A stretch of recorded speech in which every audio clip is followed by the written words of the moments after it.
pledge allegiance to the flag of the United States of America and to the republic for which it stands, one nation, under God, indivisible, with liberty and justice for all. Roll call, please.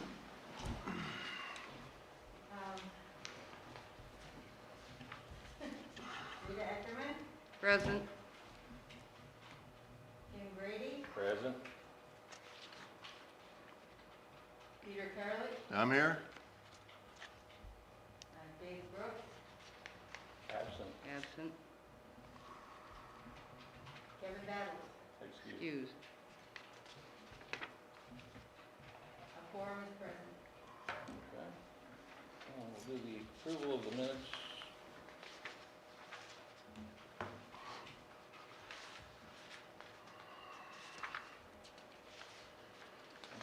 Sheet left June 9th, 18th. Things are wrinkled up. June 18th, 2020. I move to approve the minutes as presented. Okay. Second? Yes, I'll give a second on that. Okay. Any discussion about the minutes? All in favor, say aye. Aye. Aye. Motion carries. Okay, now we will jump forward for our guest here, so he doesn't have to drive late into the night. Worry about critters? Yes, Yeah, we're Jeff, gonna move you're you up. up, so. Okay, thank you. Yeah.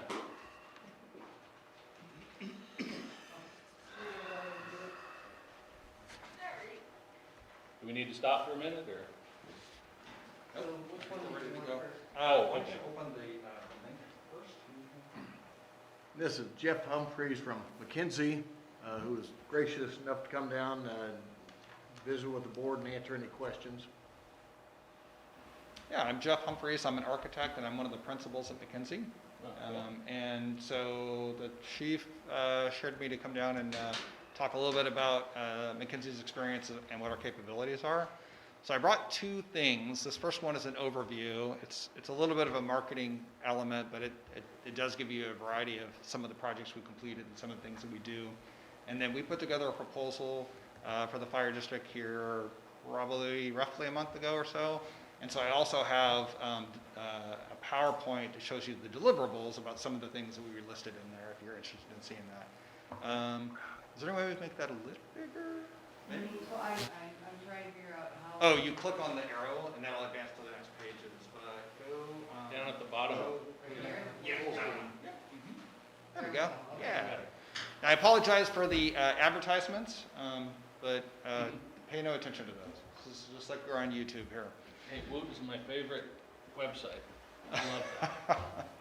So McKinsey is a Portland-based firm. We are regional. We have an office in Vancouver, Washington, and one in Seattle, Washington. Our home base is Portland. That's where I work out of. We are celebrating our 60th anniversary this year. I've been in the industry for 25 years, and I have dedicated my career to the assessment, the design, and the execution of emergency response facilities. So I lead up our team that specializes in that. McKinsey has architects like myself. We have interior designers. We have land use planners, civil engineers, traffic engineers, and structural engineers. So pretty much we can do everything associated with the project except for the mechanical and electrical design, and we have partners that we bring on for that. So this really is just kind of focusing on like, all right, well, what are the drivers on emergency response facilities? And so those bullet points on there are things that we usually see are important to embrace or have on projects. This is an example of a photo where we have training props that were built into the fire station, and this is one of the 3 fire stations that we've done for the city of Hillsborough. This is out at Cherry Lane, and this is a confined space extraction exercise. Lots of rope rescue elements that are built into it. If you advance to the next page. So on the left, that's the outside photo of that fire station that you just saw the interior shot of. We've completed more than 100 different fire facility projects and approximately 40 or so police facilities. And so this is a little bit of overview. It kind of goes back and forth between police and fire. So on the left there is the Cherry Lane Fire Station, and on the right, the second image down is the Bainbridge Island Fire Station. That's our headquarters station we completed here 2 years ago. And in the state of Oregon, for public projects, we're required to provide green technology on the projects. A lot of times that manifests itself into solar panels, PV panels. You can see that on the bottom right there. That's 1.5% of the total construction cost that has to be included in it, so it's usually a pretty significant piece. If you advance to the next slide. We do news stations, we do remodels, we do seismic upgrades, we perform needs assessments and assessments of the existing facilities as well as the new designs. This is renovation page. So the top images you can see are the Sandy Fire Project. You may or may not have seen that as you've gone up to Mount Hood over here in the last few years. We have a long relationship with the city of Sandy. We did their policing facility as well. So the middle image on the top is what the fire station used to look like. That project went through two major elements. One, we went through a needs assessment for them. We also completed a seismic assessment for them, and we helped them get a grant through the state to seismically harden that facility. And at the same time, the facility was no longer meeting their operational requirements. We pretty much removed the entire second floor and rebuilt it. And at the same time, they wanted to meet the city's current zoning regulation standards. There's a certain look and feel to the character of buildings that are in Sandy, and so you can kind of see how it went from a pretty utilitarian to a little more fitting to the community there. The next images down are the before and after for Tualatin Fire and Rescue. And then the last one is Depot Bay. We seismically hardened that and remodeled that station as well. I thought that looked familiar. So if you go to the next slide. Community engagement and context. So whether you're pursuing bond measures or not, having the community engaged, since these are aimed at community infrastructure and embracing the needs of the community, we see a big draw there and an element that's important to actually have them engaged if you're going through land use or pursuing a bond measure. So here we have a few different images. On the left, that is the Fire Station 11, headquarters station for the city of Albany. And then the top right, that was the grand opening there for the new station in Depot Bay. And then a few other images. That's Albany Police Station on the middle right. Go to the next slide. This is back to some of the Hillsborough fire stations. So we did 3 fire stations for the city of Hillsborough. 2 of them were done concurrent in 2009. Our federal dollars that were used to implement those projects. So it had to be a Buy American. Everything was sourced here in the United States. One of them is a ARF station, which is this one, which is a air and fire rescue at the Hillsborough Airport. So that one had some interesting challenges associated with it, so we could keep the acoustical separation between the jets and helicopters and whatnot that were at the airport from disturbing the emergency responders. It's pretty amazing. You cannot hear the planes take off when you're inside that building. No It's kidding. very isolated, yep. Wow. So you can see the fitness room and then the dining room and the kitchen area there. Again, a sense of culture and engagement. We genuinely see fitness rooms built into all police and fire facilities nowadays. Dual function rooms. So on the bottom right, you can see a EOC community room and training room. And that's out at the Buckley Fire Station, and images in the middle also of Buckley.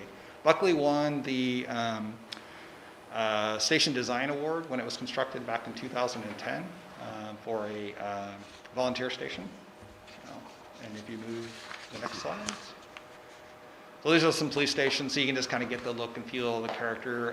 The top left image is the city of Canby, and the top right images are the city of Albany's new police facility.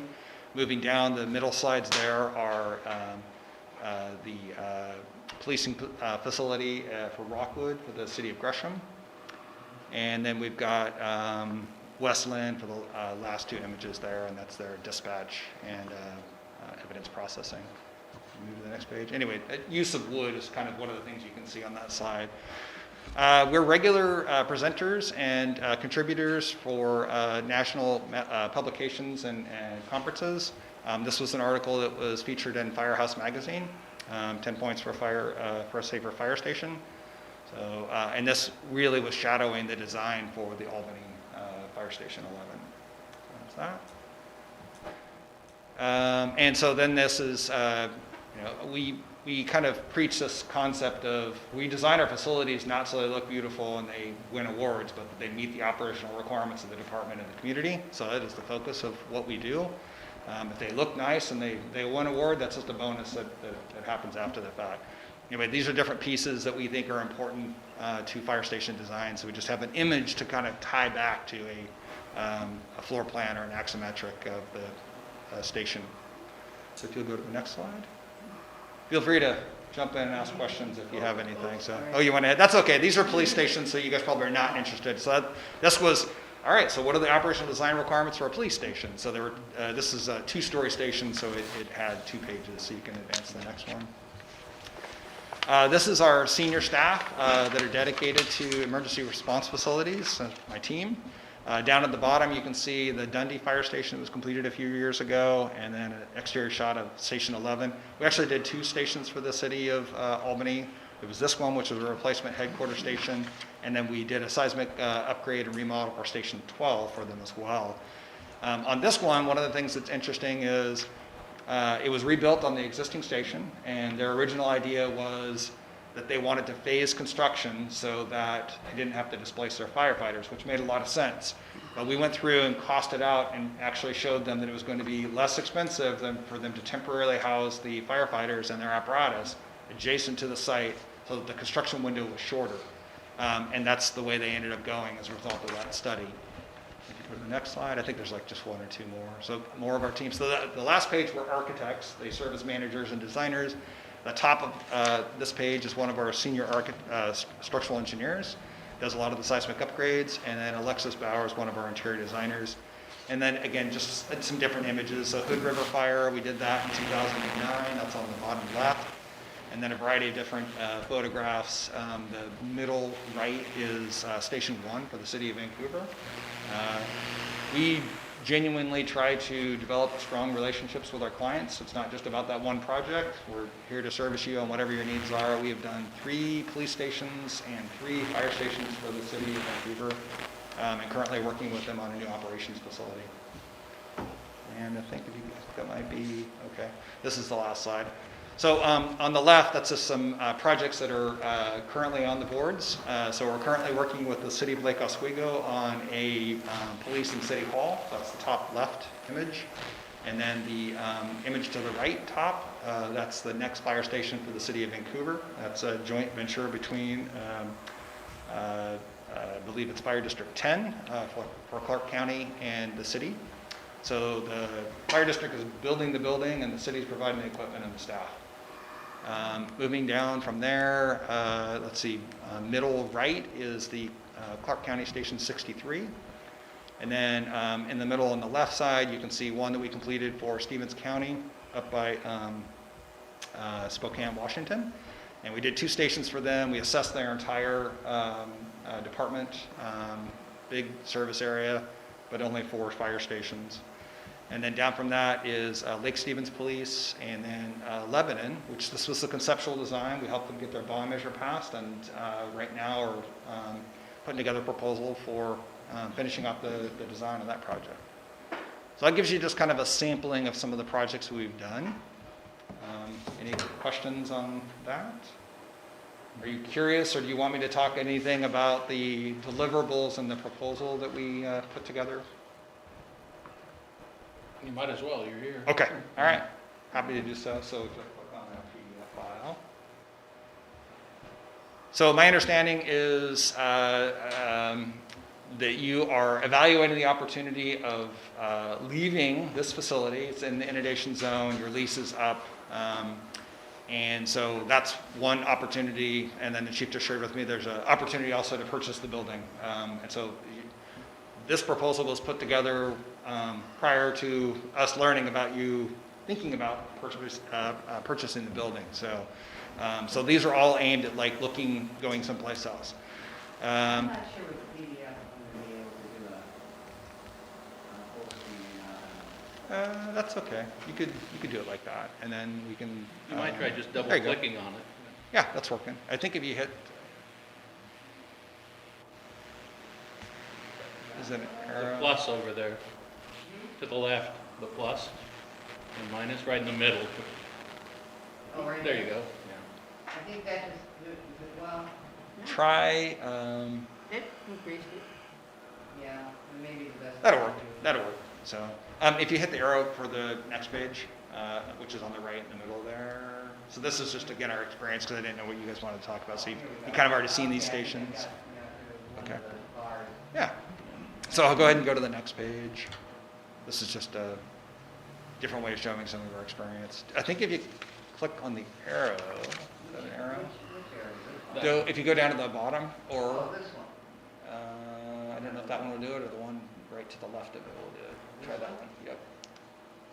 No, that's just scrolling. That's all right, okay. There should be a way of advancing it, but that's okay, you can scroll through it. So go ahead and scroll to the next page. Sorry. Oh, come on. You go all the way to the end? There you go, that's it. So it's starting on that page. Okay, so it starts here. Yep. Okay. Budget services. Okay, so one of the first things that we actually do is we develop a program. So the program associated with whether you're staying here or you're moving to a new facility is validating what your needs are from a space standpoint. Do you fit within the current facility? Does it meet all your needs, or do you need more space? How is the operational flow associated with that? So we distribute questionnaires to key staff. We are soliciting or prompting them to respond to these questions that we've done that identify basically the different spaces and the needs associated with those and the adjacencies associated with those. So this is an example. When it's all said and done, it'll probably end up being about a 6-page document that itemizes out every single room, the quantities of room, the sizes of the room, what the function of it is, adjacent requirements associated with it, and that the outcome of that does 2 things. Number one, it tells you not only how big the building is, but it'll also tell you what all the site requirements are and how big of a site you need. So if you're going to move to a different site, it'll tell you, do I need 2.5 acres? Do I need 1 acre? Do I need 5 acres? Whatever the needs are for that. So if you go to the next slide. So because we've done a lot of fire facilities, we use our space standards to help us gauge the sizes of those rooms. So we're not necessarily asking you guys to tell us how big you need this room to be. We're just asking you to help us identify what the rooms are. And then based on our past experience, then we will put in allowances based on the standards that we have. And so these are fairly common rooms, but there are some dedicated rooms for fire facilities that a lot of times people are not really aware of why they take up so much space and why a fire station ends up being as big as it is. So what's aimed at this is when it's all said and done, you have a document that you can actually use that's a credible source for any voters that would potentially have to vote for a bond measure. It's like, how did you come to the conclusion that this is a 20,000 square foot fire station? It is huge. I don't understand. My parents argue with me all the time. They're like going, why are fire stations, how come it can't just be the same size as our house? It's like, your house isn't even big enough for the apparatus bay. They don't, they just don't get that. So the turnout room is an example of that. It's like turnout lockers, they have to be dedicated, they have to be separated out from the apparatus bay. You have to protect the turnout gear from UV exposure. Separate ventilation so particulates and contaminants are not getting into the space or drifting from that space into other spaces. So those end up taking a lot of room up. Anyway, so that's an example. We've got fitness rooms in there, we've got decon rooms, SCBA rooms, a whole number of things that are in there, day room spaces. If you go to the next slide. Okay, so with the idea of looking at, okay, if you're going to relocate, there's probably only X amount of sites in the area that would actually meet your needs. So one of them is going to be based on service area. Another item might be are you only looking at site that's actually listed for sale? So this is just a quick overview. This is actually what we did, I believe, for Pendleton, if I remember correctly. We've worked with people that actually do response time studies, which is coming up in a minute. But we also have traffic engineering, so we can actually do that as well. And in your guys' particular case, since it's limited as far as your routes that you go on and the service sites that we can actually have, the chief and I kind of talked about, it probably makes more sense for us to do that if you guys elected going down that route as opposed to hiring somebody to actually, separately to actually do it. So it'd be less expensive. So anyway, this is just basically a service area. These are the locations of existing sites and potential new sites. So we could see that. What for you guys is map and service area, and if you go to the next slide. So for each different site, and I think what the chief asked us to do, again, based on the idea that it's just limited, is to design our proposal around maybe 3 sites being evaluated. So there are a number of different things we do with the evaluation of the sites. One of the things that we have to do that no one really likes to actually hear about is there are zoning regulations that are going to dictate exactly what can and can't happen on that site. And so for us as designers, we need to know what that is. So that site may be the perfect size. It may or may not have an allowed use of being, or even a conditional use for emergency response facility. What is the process for actually getting an approval there? What are the setbacks? What are the height restrictions? All the different things that are going to control or have an impact on the design. We would go through and we would evaluate all of those and document those for each of the different sites so that we would be able to lay it out according to meeting city zoning regulations. So this is an example of a couple sites that we did for, I think, Lebanon. And if you go to the next slide. So that just sets this, yep, go to the next slide. Yep, so that sets us up. Now we can actually start to, we know how big the building is. We know what the site requirements are as far as parking count and turning radiuses for the rigs, and is there a future training facility, whatever all this stuff is. So this is what we did for the city of, the Lebanon Fire District with Chief Slutmo. So this is the existing site. We looked at a number of different sites, and it was determined that the existing site was actually in the sweet spot as far as their response time goes. So we quickly looked at 3 different ways that the site could be laid out for a new station that would replace the existing station, and preserving the existing facilities and training grounds that were on there, which are what the dashed lines are. So these are what we call test fit. It's not necessarily the design, it's just showing you, yep, your building will fit, and it can be fit on the site in a number of different ways. So that would be the next step after the programming and the review of zoning regs. And so we're gonna determine that, oh my gosh, it looks like this fire station would fit on all 3 of these sites. Well, how do you determine which site is the best site? Well, we use the IACP guidelines for evaluating the site so that it's very objective. There's 17 different principles associated with it. Starting at the top, it's the cost of the land, cost of site development, and just going through a number of different things on there. So these are things that we can actually quantify as far as how good that site is compared to these other sites. And we can actually be part of that evaluation team. We could have the board or a member of the board, somebody from the fire district. Sometimes it's the community at large. Again, the idea is to try to be objective. So instead of, well, John's got this land for sale, so that's a really good site, we should just do that. It's like, no, it might be the best site, but it might not be, right? So it's like, if you go through and you evaluate these and rank them on a scale, 1 to 3 or whatever it is that you're gonna do, at the end of it, you look down at the bottom, you'll be able to say, well, based on the site, based on the response coverage, based on the cost to develop that site number 2 is the best site. That's the one we should actually go with. It's gonna cost the district less money to actually develop there. So this is what that exercise does. If you scroll down, you can see the numbers down at the bottom, and that's showing what the best site was for this particular case for Lebanon was. So, response time study. So we've done a number of different response time studies. We've worked with ESCI, we've worked with Kaleo, we've worked with, 1 or 2 others that are escaping my mind right now. But we do have traffic engineering in-house, and for the more simplified versions of response time studies, we can actually handle that for less money than hiring ESCI. So for the city of Hillsborough, we've done 3 fire stations for them. They had 5 fire stations, and then they have a joint venture with Tualatin Valley for 2 fire stations. The city is expanding. They got a lot of things going on out there. And what they were trying to do is make sure that they had the coverage they needed. And the thought was they were going to need a 6th fire station. And so the chief asked us to actually look at what the coverage was for these 2 new stations that we were developing. We kind of showed you some of the images on. And seeing if within a 5-minute response window, they had all the coverage that they actually needed. And so we went through, and so you can see the 9 different stations that we had evaluated off to the right. And then on the left is a composite overlay of every single one of the response covers of 5 minutes for each one of those different stations. And what we proved was they could get to everywhere in their service area within 5 minutes. And so the city elected not to build a 6th fire station, which basically at that time saved them $6 million. So they were super excited about that. So the brown parts over on the 9 different things, Yep. are those the response areas? Yep, those are the response areas. And I'm trying to remember now, since there are 9 of them, it's like I remember we had 5 fire stations, and 2 of them were for the city of Tualatin Valley, which gets you to 7, so I'm dropping out a couple of the ones there. But that was the exercise that we went through, and it did show them that they didn't need that 6th station. So if you go to the next slide.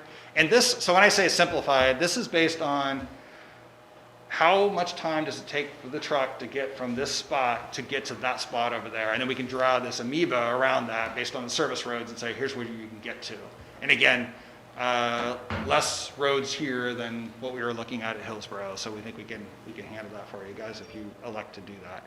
And you do traffic volume studies and stuff into that to figure out? Yep, we can response do times? that, and we look at speed of posted speed time as well. Yep. So it's pretty detailed. Okay, so quickly getting to this, what we have now is we know how big the building is. We've done a test fit on some sites. We've looked at different sites. We've looked at the requirements associated with what we're going to have to do to develop it. We can do a parametric cost analysis of these. This is high level because we haven't designed the building. But what we do is we go through, and there's 20 some odd things that are on the left side there, and at the top of it's like off-site improvements. Okay, well, you may select a site that does not have the curb, it doesn't have the sidewalk, maybe there's a half street improvement that needs to be done. It's like we need to make sure that we're capturing the dollars associated with that. So we've got line items in there to be able to quantify what those values are so that we can look at that. And again, this would be one of the criteria that you would be doing. So you can see there's 3 options on there. It's like if you're looking at 3 different sites, you kind of need to look at all the different costs between those and go, well, it turns out option 3 is the least expensive way to go. But that's not the only criteria you're evaluating. You have those other 16 points that you need to look at. So anyway, so this is just construction cost. That is one of the greater parts of the project, but it's not the total cost. And if you go to the next slide. Oh, come on. So I know you can't read this, but I'll just describe to you in colors here. So we always track total project costs. So construction costs, people can get really tripped up on that, and like, well, hey, such and such just actually built this thing for this. Well, that's great, but that's the hard costs associated with the project. There's soft costs as well, and soft costs can be anywhere from 25 to 40% of the project cost. So the blue field in there, that was tied back to the blue sheet that you saw on the other one. That's all the construction cost. It gets rolled up into this. And so the first few line items are on there. It's like, what are the offsite costs? What are the onsite costs? What is the cost of the building? And then the margins associated with it. So it's like, if it was, your profit and overhead, your bond insurance, the different things you're going to require the contractor to do on the project, we want to make sure we're carrying those. We also carry contingencies and escalation factors, because while we're designing it and forecasting these costs, you're not building it today, you're building it probably a year plus out. And so we need to make sure that we're tabulating what those added costs are going to be for inflation. So that's what the blue field is. And then the other 2 sections are soft costs. So you're going to have a number of different consultants that would touch the project and be required on it. One that's going to be the architect and engineers to finish off the entire design. But it's also going to include things like a surveyor, a geotechnical engineer, which is required for any emergency response facility. They have to do an on-site study. We're dealing with that right now. Are you? Okay. Let's see. You may have an arborist that's required. You might have hazardous material. Anything that's consultant related, that's in the green field. We total that up, and then we carry a contingency on that as well. Again, trying to make sure that if there's any unknowns, we've forecasted for it. We're going to draw it from this contingency. And then the orange is owner cost, direct owner cost. That's really just kind of fitting out the building. So if it's a brand new building, you're probably going to get new furniture, maybe new computers, new phone system, fitness equipment. So that's the stuff that we put in there. It also is the area where we put in any permit fees and STC fees. So a lot of times those can be fairly high on a project, so we want to make sure that we carry those as well. Again, we total that up, or subtotal it, and we put a contingency on that, because if there's something that ended up happening, it's like you wanted better furniture than what we were forecasting, or more expensive furniture, or whatever. It's like, okay, we got something that we can draw the money from. So if you scroll down to the bottom, there's a yellow area, and that says, this is what your total cost for the project is. Now, going back to the board, if we're working with the chief and senior staff, and or you're going out for a bond measure, people are always going to say, wait, why is it so expensive? I don't understand. Again, I built my house for this much, so how is this so much more? So we can take that, we can break it down per cost per square foot, and then we can also take that and we can use that as a metric against other public buildings that were recently completed, so people can go, oh, it's still expensive, but I see that's not different than 10 other ones that were completed in the last year. So, and then if you go to the next slide. So I don't know if you had any questions. That was what we put in the original proposal, and that was kind of a light needs assessment, if you will. If you don't have questions, I wanted to show you a couple other things that we can do. No, we have questions. Okay, I love questions. You want to do them now or later? It's up to you. Okay. Well, first, thank you for coming down and sharing with us what you have. It's also very obvious that you're eminently qualified to put in fire stations. You've done a very good job of it in the past, and obviously it fits well. When we total everything up, obviously, in the end, it's going to come down to what's it going to cost us. Well, in other words, what will your services cost out of the project? Right. Yeah. So two things associated with that. So if you're asking for a whole project, we don't do it as a percent of fee. It's not a construction cost. That's not the way it is. I mean, you could, at the end, you can say, oh, you're going to charge this much. Oh, and that happens to be 8% of the construction cost, or whatever the number ends up being. What we actually do is we look at how much effort it's going to take us to do the project. And then, so for instance, it takes 2.5 hours for me to get from our office to here. So travel time during construction or site meetings would be a little bit of a premium on your guys' project than it would be for me doing a project in the city of Vancouver. So we go through, we itemize out those hours and stuff to make sure that we're carrying enough dollars, not overcharging you and not undercharging and hurting ourselves. Well, we certainly weren't thinking of having you come down on the bus. Yeah. So for a brand new project, new construction, design fees vary from like 8 to 12%. And so that's kind of the range of all in and what the construction cost is. Needs assessments, a full needs assessment, which is more than what I just walked you through, would probably be about $100,000. And so I can kind of show you, and that results in a study, a book. It's about an inch thick and it's got all these steps in it. And the idea is anybody that's close with the project, which I was starting to describe, is they're going to know everything. They don't really need to read the book because they've been going through all the steps that were actually achieved. But the board's probably not going to every single one of those meetings, and even though there may be periodic updates, maybe that's monthly or whatever the frequency is, there's still a lot of detail that they just aren't going to know. So the idea of this is it's a very graphic and easy way to convey how we got from here to there. How big is the building? What does the building look like? And how much is it going to cost, which is what you're asking me right now. That's Yes. what the whole thing of a needs assessment actually is aimed at. So we had shared with the chief a PowerPoint that walked through, I think it was the Albany fire station project, which was about $100,000 for the needs assessment on that one. And that set them up to go out for their bond measure, which resulted in the funding for their new police station and their fire station. But I think the chief was like, we're probably not interested in doing that much. So what we just kind of outlined, we put together a proposal, and I don't remember off the top of my head, I want to say it was $39,000 for what I just walked you through. So does that answer your question? Yes, Okay. yes. And to a certain extent, some of that stuff is a la carte, right? So you could say, you know what, we don't need to look at 3 sites. We're either staying here or we're going to go over that site. Well, that's going to change the dynamics because we looked at putting together an assessment for 3 different sites. And let's see, what is some other elements on there? Maybe you don't want to do a response time study, so then that would go away, right? So some of those things you don't have to do. Those are just things that help validate the rationale for picking a site. No, there's a lot involved, obviously, you know.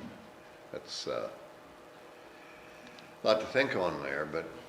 But ours isn't as complicated as Right. Gresham or Hillsborough, because like you said, 3 roads. Yep. One north, one Yep. south, one east. So you know, one we did, I mean, we're willing to work with you guys on it. We're passionate about these projects, my whole team is. We're excited about doing these. We don't like to do other types of projects. This is what we do. We did a needs assessment for Glide Rural Fire District back in 2011, I think it was. And there was a lot of community engagement that we went through on that. And they have a similar thing. Very rural, not a lot of roads on it, but they did want to make sure that they had their response time figured out. And I think theirs was simple enough that they had like, I'm going to oversimplify it, but they had like 6 roads. That was it. That's all they did. And so what they did was they got in their engine and they clocked themselves on how long it would take them to get out each one of the 6 roads from the station site, because we were just going to redevelop at that spot. And we created a map based on the information they provided. So that's another way of like reducing effort. So Sure. we can totally do stuff like that. Sure. So if we decided to stay here, do you guys get involved in like remodeling for floodproofing? I know you do earthquake, whatever you called it, rehab, refit, but how about floodproofing? Yeah, we could definitely do that. So a couple of things. So now that you have this new option of redeveloping here on this site, a couple of things have changed in recent times. So the state didn't used to allow seismic grants for any emergency response that was in an inundation zone. That changed last year. So you would be eligible for that. And the grant total is $2.5 million. We've done more than a dozen. Every single one of them have been approved. So we have a really good track record with the work that we've done as far as getting those completed. And currently, so that's the seismic part. On the flood or inundation zone, we do have design work or experience that we've completed that addresses flooding and staying out of floodways. Right now we're working with the city of Silverton, and it's funny to think of them being in a floodway and having to deal with the inundation zone. Whenever I hear that word, I'm thinking like, oh, it's the coast, clearly.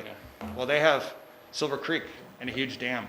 So we're actually designing a new city hall and a police facility for them with the idea of we're lifting it up, so when the floodwaters come through, it's not going to be in that area.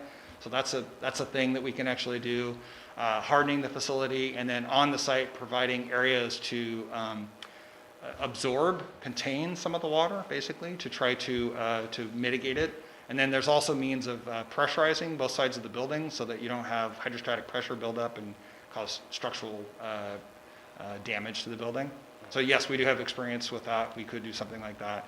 I was going to share with you guys that going back to the Lebanon Fire District, we helped them evaluate whether or not they had a grant from the state, and they weren't really sure if it made sense for them to take the grant or redevelop the site. And so we quickly looked at it, and I think we showed that it was, I don't know what the number is, I'm going to say $700,000 premium to build a new station. And as a result of that, they, on the same site, they elected to decline the grant from the city or from the state and go out for a bond measure based on the information that we provided to them so that they could get a facility that met their operational requirements. So they basically are tearing down the building and they're going to build a new one in its place, because even though they could, the chief is retired, but the chief that we're working with, Chief Sletmo, he said, I don't want to put $2.5 million of somebody else's money on a building that sucks. It's like, it doesn't work well for us. And if it's not going to work well for us, it doesn't seem like that's a good use of money. So that's the way their board ended up going.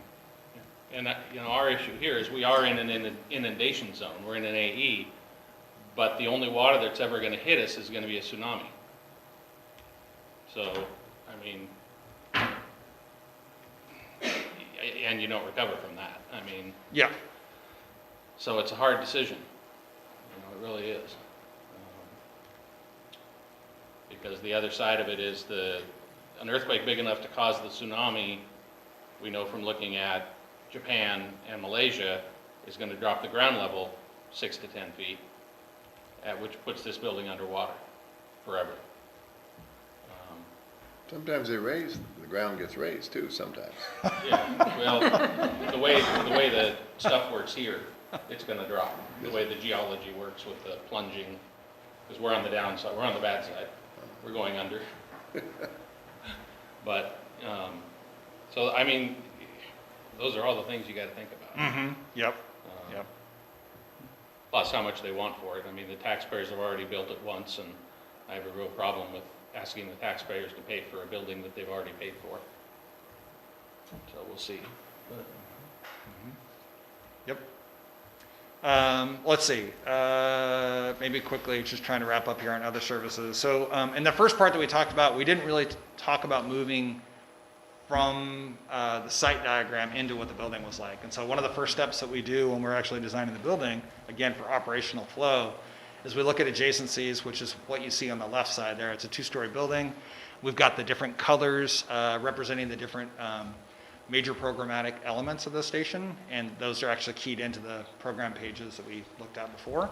And then on the right is what we would call a block diagram or adjacency diagram. There's no windows, there's no doors, but it's actually showing you the actual sizes and the relationships of the spaces and how they would flow with one another. We're taking small steps, right? It's like, okay, does everyone agree that the thing on the left is what we want it to be? No, okay, let's make some tweaks to it. Then we go to the next set, it's like, all right, how does this look?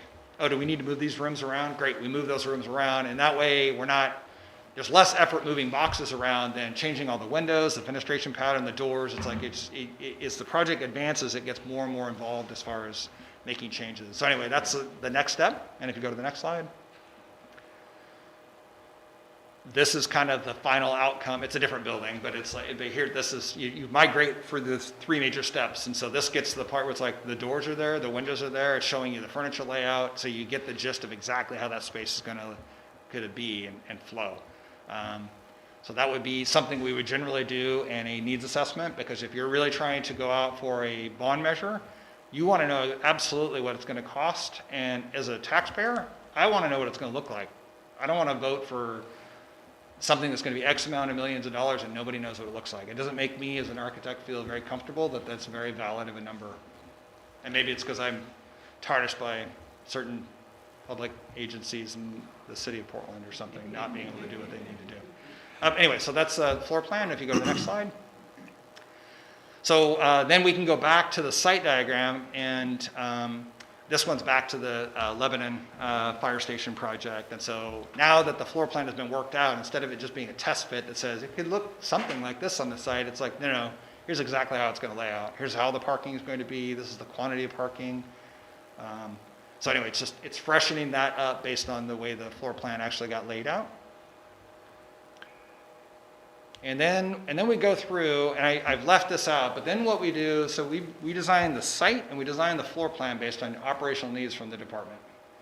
But then the community is probably going to have a vested interest in what the thing's going to look like. And if you're going to ask them for a bond measure approval on it, they kind of want to have a vested interest in this thing, right? So we usually will have a number of different outreach meetings. The first one might be pointing out the deficiencies associated with the existing building. The second one might be walking them through site selection, and this is what the site was chosen to be, and this is what the site is going to look like, and this is what the building is going to look like in footprint format. And then we say, what we want to do is we want to have you guys help us shape what the outside of the building is going to look like. What's the character? What fits your community? So that's the third meeting. We usually bring in images, and we'll bring in dots, red dots and green dots. We'll actually ask people, it's like, if you like it, put a green dot on it. If you don't like it, put a red dot on it. And then that becomes a means of us kind of steering ourselves for this look and feel. This is the outcome of what we did with this Lebanon Fire District. So the community came back and said, gosh, we really like these images. And so we kind of took the images on the left side and described the materiality and the shape of the structure and came up with a number of different designs. We came up with 3 different ones. Because just because the floor plan looks like this, it could have a flat roof, it could have a pitched roof, it could have a hip roof, it could, the material could be different. So we came up with 3 different concepts on the outside, and whether the fire district makes a decision on what of the 3 options is going to be, or we look at it with you and say, hey, are you okay with these 3? We're going to take it back to the public. Are you okay with the public choosing which of the 3 options it's going to be? Anyway, that's what this district did, and so the public actually chose the image that you see on the right. So it's designed by consensus. Kind of, yeah. What we'll see, and I hear a lot of people go like, how do you do that? How do you have a room with 35 people with all these different opinions? And what ends up happening is people, it's not just the images. We try to, you know, it's like, it was like, Peter, you said that you like the one on the top left there. Why do you like that? And you go, well, I like it because it's got brick and brick's strong and, you know, whatever. And you know, Tim's going to say like, well, and I like it to be glass and open and, you know, inviting. And it's like, okay. So then what we try to do is like, here's how we addressed your materiality concern about it being strong. And here's how we addressed your concern about being welcoming. And we occasionally you'll get that one person that's like, well, I just don't like it. But we never had a thing where it's like we just have a disaster and nobody can actually agree that it looks good. It's like we've always achieved consensus. So I like things to work. yeah, yep.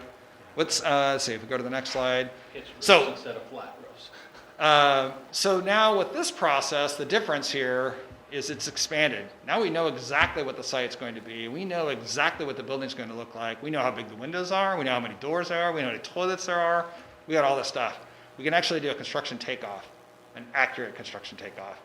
So I just put in a couple pages on here to show you the level of detail, whereas the other one said offsite improvements. There's one thing on there that we created a number on it. This one's going to say there's 350 feet of new curb and a sidewalk associated with it, and you're doing a quarter street improvement, and you're doing, you know, it's going to do the takeoffs on it. It's going to say you got 60 doors.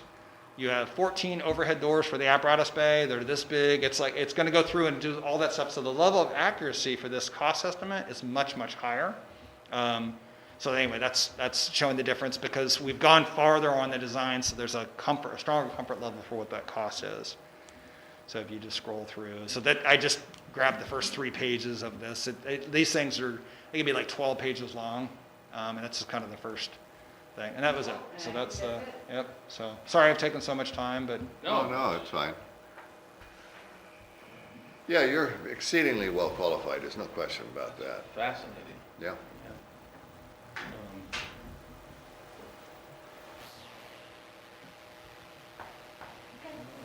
all right. Okay. Thank you guys for your time. Appreciate it. Thank you, you, Jeff. thank you, Jeff. Jeff, thank you for coming down. All right. Yeah. Can I just slip out the back there? Or- You bet. Or you can go out the front, either Or way. the front? Okay. I'll do it. Wherever you're parked. Take the wife out to eat or something. Yeah. Yeah. He made her stay in the car. Oh, no, man, it's hot out there. It's hot out She there. didn't make her stay in the car. She said that she wanted to stay in the car. Are you guys, Yeah. are you spending the night or are you driving back? Nah, we're getting back tonight. Yeah. Trusting our 11-year-old and our 13-year-old to manage themselves while we're gone for a while, so. Been there. Been there. They're all out of college now. I'm not there anymore. All right, thank you very much. Thank you. Thank you for your Thanks time. again, Jeff.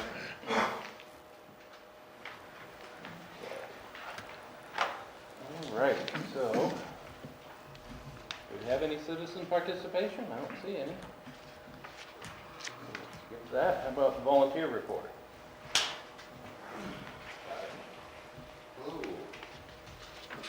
Yeah, Rick was here, but then he had to leave. We are actually working on a support program, adding volunteers and support program.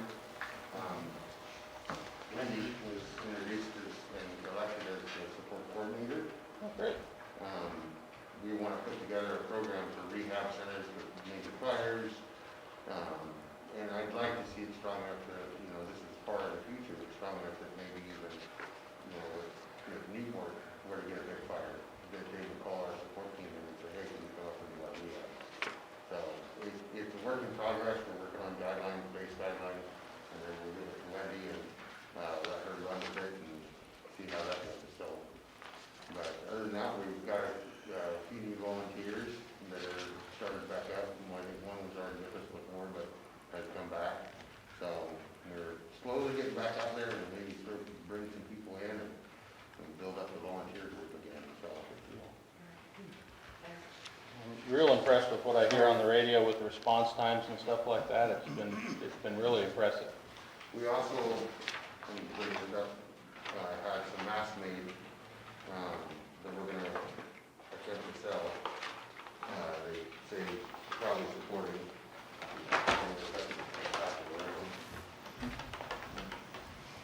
You break it, you buy it. Oh, neat. Yeah, we're looking at selling them for about $10 if you go to the association. So, cool. Put me down for one. Okay. Yeah, I'd like to report that I attended the last volunteers meeting, and, yeah, thank you. Went well. I was pleased with it. It's good to go. I think it's a good idea to go and be involved with the volunteers. Yeah. Yeah. That's what I got right now.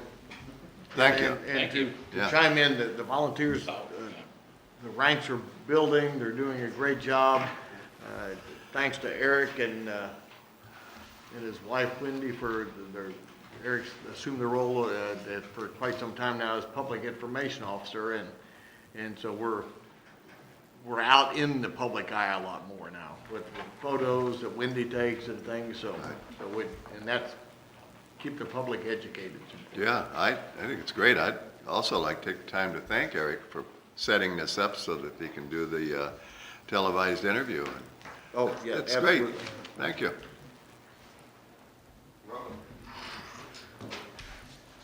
Alrighty. Oh, I guess I skipped staff presentation. Yes, you did. Yeah, you Sorry did. about that. Yeah. I spent too much time around him today. Thank you, Mr. President. Monthly rental report for June 2020. Total calls for the year-to-date for June, or let's see, 2020, 2019, we're 33 calls more than we were last year. So our calls are starting to pick up again. At 85 total calls in June of 2020, 31 fire responses, 38 EMS, 6 vehicle crashes, 1 water or surf rescue, 7 lift assists, and 2 other assists. So year-to-date, 396 calls as compared to last year, which was 372. That's all I have for the staff report. Alrighty. Finance report. Well, we finished the fiscal year with $810,492 in the bank, which is not bad. Growth from prior years, so it's definitely in the right direction, that's for sure. We got the rest of the conflagration money in for the people that went and fought the fires this past summer. So finally got that all settled. Yeah, that was from November of last year, and we just got it, it was a deployment we had to the state of California. So you're dealing with 2 different states on, but we do have it now. Yeah. So, and net difference between what we spent for payroll and what we brought in is for $10,443. Positive. That's, yeah, positive. That doesn't count wear and tear on vehicles. Yeah, of course. And those sort of things, but obviously we brought in more than we put there, so. Good, good job, Chief. Thank you. It's a team effort, and it's just a win-win all the way around when we can help our neighbors and then also actually make a little money doing it. Right. I like the way those trucks are set up to do that. Makes perfect sense. And also with Brett's, you remember the USDA grant that we received $100,000 for, I vouchered, and I don't think we've gotten that check back yet. Yeah, not yet. So there was an additional receipts that I turned in, so we should be getting a check back from USDA. It was 60/40. To get the 100,000, it cost us 40,000. So. Exactly, yes. Vehicle repairs continue to outpace the budget a bit. We had, for the years, $16,116 over budget, and of that, $3,800 is for truck lettering. So I don't know, we could consider reclassifying that. So almost $13,000 over budget in repairs. I don't know what the trend is for the future on that. What was the budget amount? The budget amount, is it vehicle repairs, 27,500. So we're at 40 grand. Yeah. Yeah, it's been. Did we break, $43,616 for the year. break that down by vehicle at all? I have it tracked by vehicle as best as I'm able to. I can certainly pull that information easy enough. I mean, if we've got, like, before when we had that one ambulance that was costing us so much money, you know, we just reached the point where we said, that's it, we're done with this thing. Yeah, as far as I'm able to, I always detail which vehicle that was and what work was done so that for that purpose, if we ever need to know. I can sure pull that if you want. I know, just me, but I'd be interested to know, you know, if it's 7201 that's constantly doing it, because I know we spend a lot of money on that rig. Yes, and that was the biggest expense this past year, and including that seal that we just got installed that Mr. Carlick and I have had discussions about. Well, I'm not sure that vehicle lettering really qualifies as a vehicle repair. That's more of a, Well, it could be a maintenance item or it could be part of something else. It depends on what accounts we have available right, as far as how you want to classify. right, well, that's just what I'm wondering, you know, if there's a different type of classification.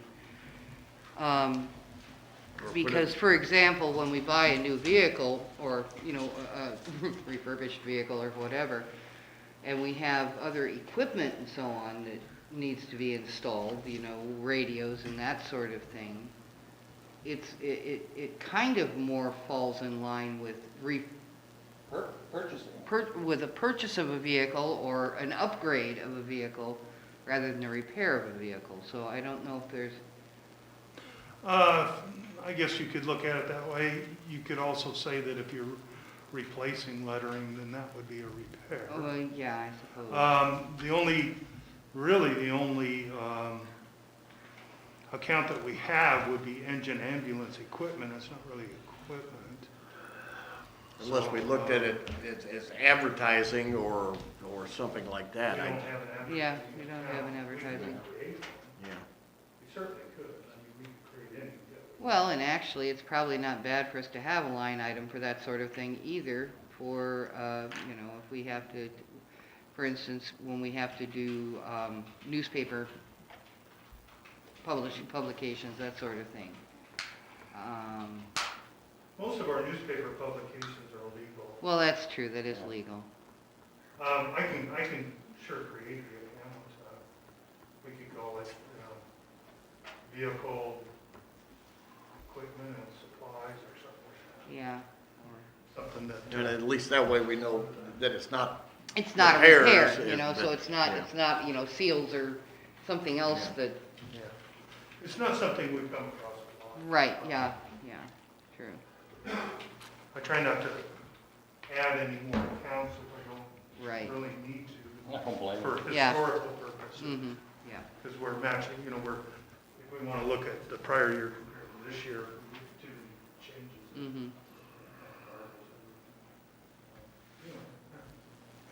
We do that. And we did have, really, there weren't a whole lot of real big items in the month. The National Hose Testing Annual Equipment Testing was $3,799. Pretty good. We finished the year over. Yeah. Is that about average, what we pay for the hose testing? Yeah, Yes. there's a lot of different, there's ladders. yeah, there's ladder testing, hose testing, pump testing that we have to do annually. And then every year I check with, we actually have a 3-year agreement with this particular company, but I get price quotes from the other people that do it and go with the ones that, we actually save money if it's the same company that does yaw hotzes and seal rocks. Of course. Right. So then you're not paying the extra travel time. Is that this trailer out here? Yes. That's what I thought. That's all I've got. Great. Thank you, Brett. We have a motion to accept the financial. guess I'll, I Second. think that's a great idea. I'll give you a second, sure. Moved and seconded. Yeah, all in favor? Aye. Aye. All opposed? Nope. Motion to pay the bills. So moved. Pete, did you want to look through them? I should have offered them over to you. Peter? Oh, You I'm wanna look sorry. through 'em? have we got Peter on the signature card yet? That's your job, I don't know. Not yet. I don't know. No. I signed them all. so- Yeah, they're all double Oh, signed, but gotcha. that way he can review them. Yeah, when we can actually go to the bank, we can do that. Oh, that's right, yeah. We'll want to put that in the minutes. Makes it hard to spend these in Mexico, doesn't it? Yeah. Maybe a resolution. Oh, for, Yeah, to add Oh, him yeah, to Not the, gonna take anybody off and add any on. okay. That's But right. you have it all on the same document. right. Yep, along with a copy of the minutes and all that good stuff. Mhm. Okay. Will you need me to sign on any of those documents at some point? We were just talking, we We were don't just have talking you, about we that. don't think we put you on the account yet. Okay. Yeah, we need to do a resolution to put you on the account, and then the minutes from when you were appointed to the board, so that it proves that you're supposed to be on the account. Okay. And then you'll be able to sign checks just like the rest of us. Be responsible. Yeah, And I'll get have them that- ready for the next meeting. Okay, so, Peter, would you second accepting the finance report? I'll give you a second on it, of course. no, pay the bill. Pay the bills, yes. Oh, pay the bills, I'm Yeah. sorry, okay. All in favor? Aye. Aye. Motion carries. Any correspondence, chief, other than this? Other than what I handed out, Okay, that's the AO stuff. Old business, Joel Tidewater. seems like that's always on there. That's a special project. Oh, yes, indeed. Rita and Dave and I met with Lincoln County Planning and Zoning. I've talked to them, Assistant Chief Mason talked to them, and about the Tidewater Station. And so, let's see, according to the notes, if the station has always been used as a fire station, then the repairs to the structure could be under pre-existing code. So I need to talk to the historians to see if it's always been a fire station. I sure don't remember it ever being anything but a fire station. I mean, when they built the station, they put a garage in the station for doing car repairs. And going back to 1970, which is when we actually moved up here, I don't remember it being anything else. I agree with you. I guess we could call, I'm trying to think who's, probably Frank Woosley would be the Frank would know. best last Definitively, person but- alive. I'll try and give Frank a call Yeah, tomorrow. if you could find that out, because like I said, that would help, and also Lincoln County's gonna do a little research into that as well. As far as the drilling and core samples, that's a DEQ requirement for critical facilities, being a fire station. As long as we're not doing any excavation or disrupting the soil, but we might not have to do that according to the county. Yeah, I don't see any disruption of soils happening there. This is Seismic's great not repair. required for repairs, only for new construction. Good. So what we've talked, just spitballing, is that, okay, leave the building on the same footprint it is, take the roof off, replace the sidewall, the 2x4 studs on the sidewalls with 2x6s, and replace the roof with a pitched roof, and then try to, look at it that way. Then it's considered a remodel and not a replacement. Right. Excellent, Well, except excellent. the front half of the building isn't 2x4s, it's cinder block. Right, they said that would be fine, as long as we leave that in place, leave the foundation in place, don't try to make it longer, wider, anything. I guess one of the things I've always heard, and when they rebuilt this building on the corner that's never been finished, they just left one wall, and that that counted as a remodel. Exactly. Okay. So if we took down everything but the back wall, and then put our metal building there, and put the back wall, you know, somehow adjusted it.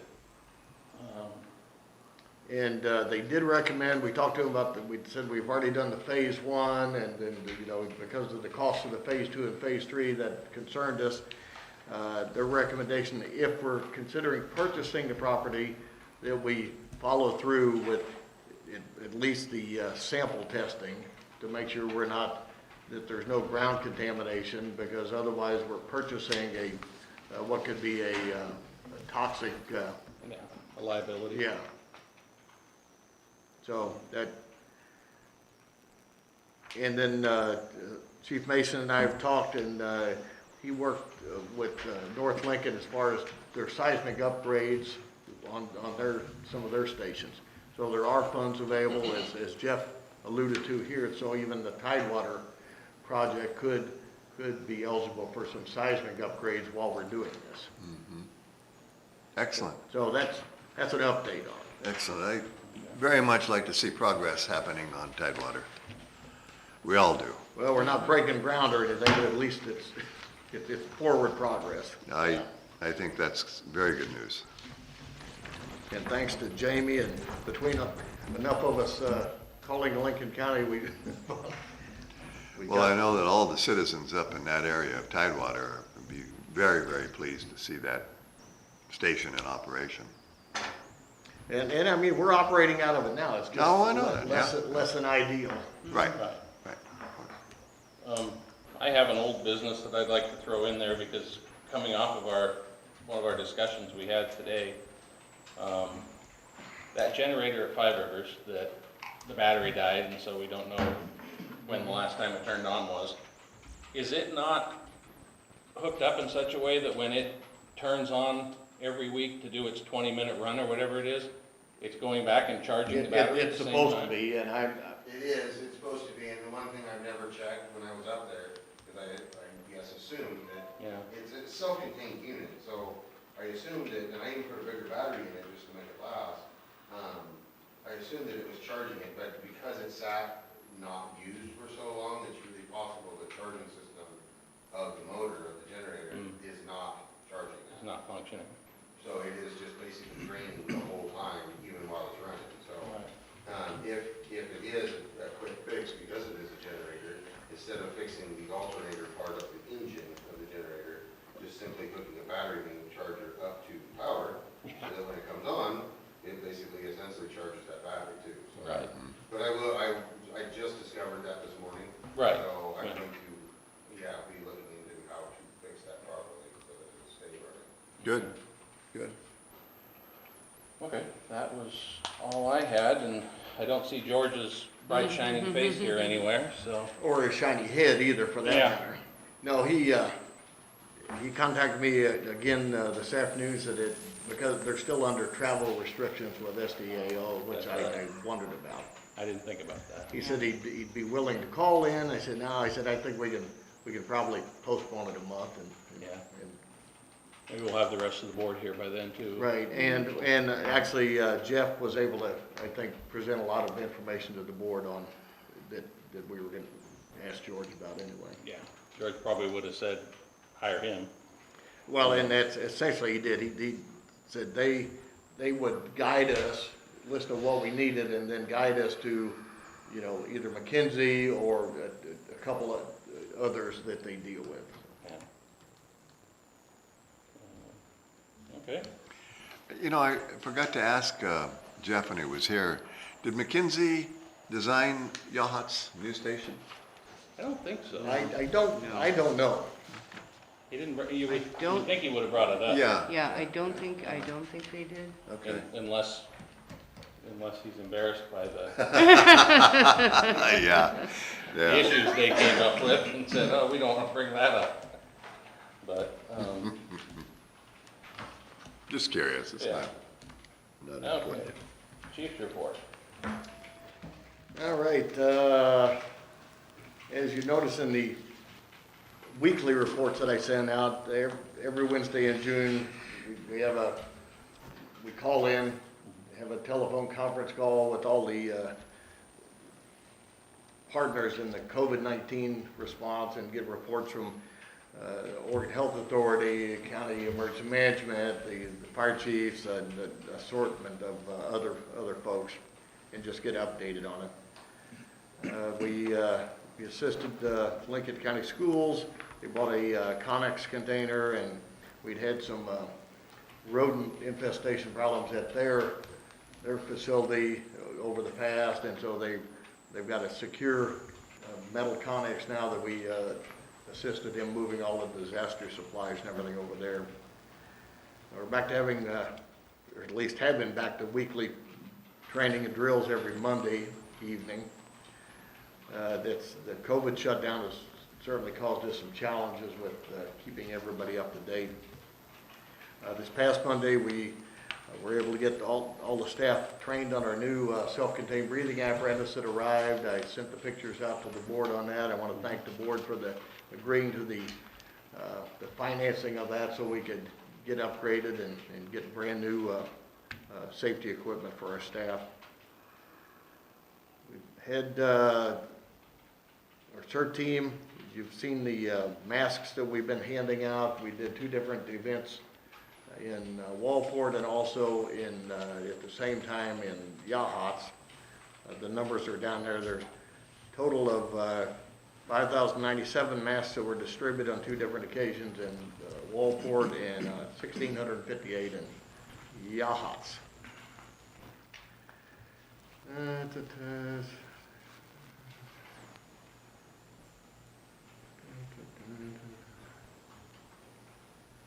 Let's see, Brett already talked about, we received a reimbursement from our Deployment California, $25,365.98. And our Burn to Learn was well attended and cleaned up an area up on Highway 34 Yeah, on June 20th. I didn't even smell it. I was home the whole morning. And you did a good job of pushing the smoke away from my house.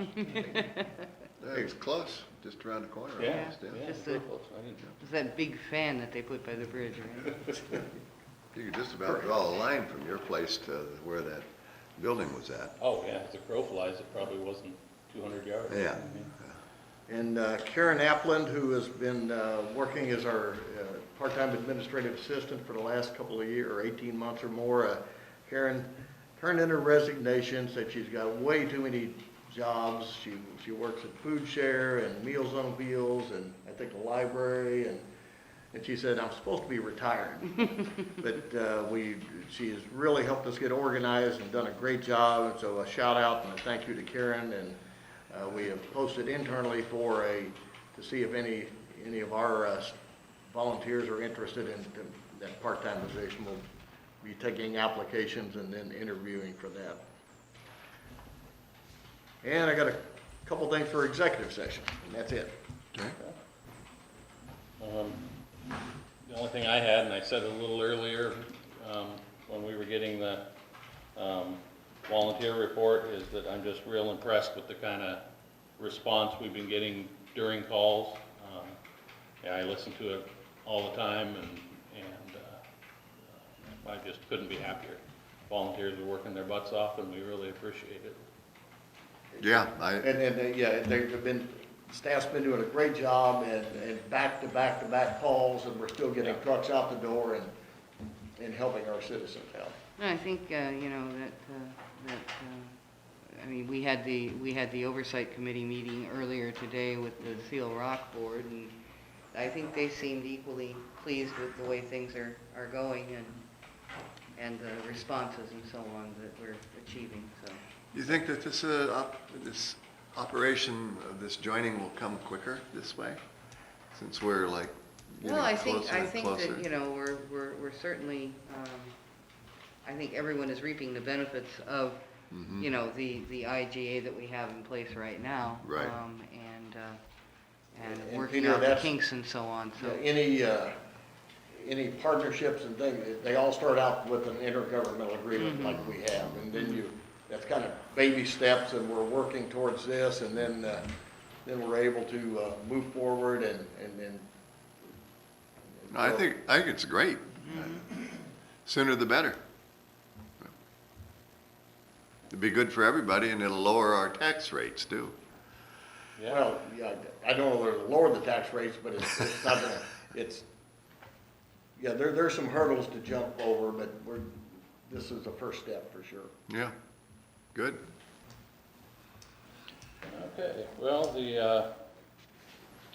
we have any questions come through online? No, thank you, none. Okay.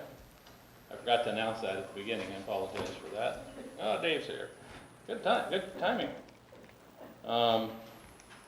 So we will go into executive session and then we'll be out of here.